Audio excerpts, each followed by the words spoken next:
Bonjour à toutes et à tous, j'espère que vous allez bien. Hier, je fustigeais l'accueil de l'Ocean Viking en disant que la France était devenue le partenaire de la mafia, de la traite humaine, et une puissance bananière, une république bananière, puisqu'elle n'applique pas ses propres lois, voire elle milite pour que ses propres lois soient violées, c'est-à-dire les lois du séjour en sol français et tout simplement les frontières françaises. Vous avez le gouvernement de M. Macron qui milite au niveau européen pour que ses propres frontières soient forcées par des immigrés illégaux. Je rajouterai la chose suivante, c'est que la France se moque, pour ne pas dire autre chose, de ceux qui demandent des visas légalement, ceux qui veulent faire de l'immigration légale. Ils sont nombreux.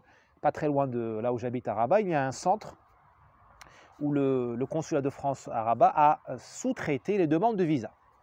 Il est plein à craquer, les gens font la queue à même le sol, enfin sous le soleil, ils n'ont pas de quoi s'asseoir, ils sont assis au sol, il n'y a pas de chaise, il n'y a rien, rien n'est prévu, il n'y a même pas une bâche. C'est dire le manque de respect pour les personnes qui jouent le jeu, les personnes qui demandent des visas légalement. C'est portes ouvertes pour ceux qui forcent vos frontières en partenariat avec la mafia, et c'est l'humiliation pour ceux qui demandent des visas. Qu'est-ce que ça coûterait à la France de distribuer un café ou un verre d'eau et tout simplement de bâcher cette zone d'attente exposée à toutes les intempéries, à tous les dangers de la rue. Bon, c'est dire quand on dit le soft power, l'influence française, ça se juge par les actes. La réalité est une perception. Ce que je perçois, les réalités. Moi, vous et moi, nous savons que la France vaut mieux que ça. Elle est beaucoup plus que ça.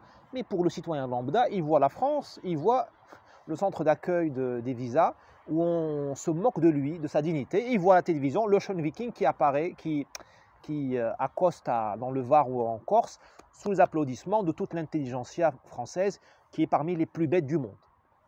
Voilà comment on ruine l'image d'un pays qui est pourtant un don du ciel au monde. La France, je le dis, je le répète, c'est un don du ciel au monde. Malheureusement, les Français de cette génération ont décidé de la défigurer. À demain.